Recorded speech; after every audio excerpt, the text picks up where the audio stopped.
এই প্রথম তারা সত্যিকারের টাইগারের মতো খেলল, পুরো ম্যাচ মেরুদণ্ড সোজা করে।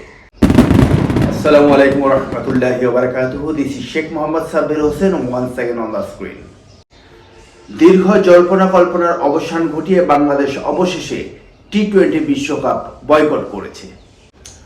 মুস্তাফিজুর রহমানকে আইপিএল থেকে বের করে দেওয়ার পর যে বিতর্কের সূত্রপাত হয়েছিল, সেই বিতর্কের আগুনে ঘি ঢেলেছিলেন আমাদের সাবেক ক্রিকেটার তামিম ইকবাল খান।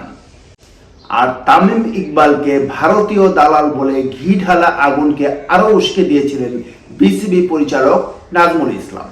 ক্রিকেট বয়কটের হুমকি দিয়ে সেই উস্কে দেয়া আগুনে বারবিকিউ উৎসব করেছিলেন আমাদের ভারতপন্থী ক্রিকেটার মিরাজ মিথুনরা। এরপর ভারতীয় স্পোর্টস নিউজগুলোর চিরাচরিত প্রোপাগান্ডা, বিসিবি আইসিসি দফায় দফায় ভার্চুয়াল বৈঠক, আইসিসির ভারতীয় কর্মকর্তাকে ভিসা না দেয়া, বাংলাদেশ ক্রিকেটকে পাকিস্তানি ক্রিকেট বোর্ডের সমর্থন, ভারতে না খেলার ব্যাপারে বাংলাদেশ সরকারের অনড় অবস্থান এবং সবশেষে আইসিসির ভোটাভুটি বাংলাদেশের বিপক্ষে চলে যাওয়া, আর সেই সাথে বাংলাদেশের টি-20 বিশ্বকাপ মিশন শেষ হয়ে যাওয়া। তাহলে কি বাংলাদেশ শেষ পর্যন্ত হেরে গেল?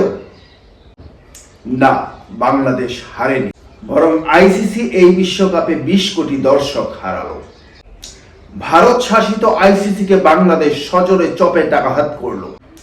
বাংলাদেশ মাথা উঁচু করে দাঁড়াতে শিখল।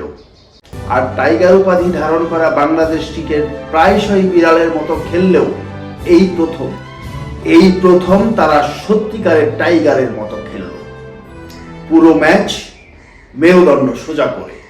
Well played Bangladesh, hats off.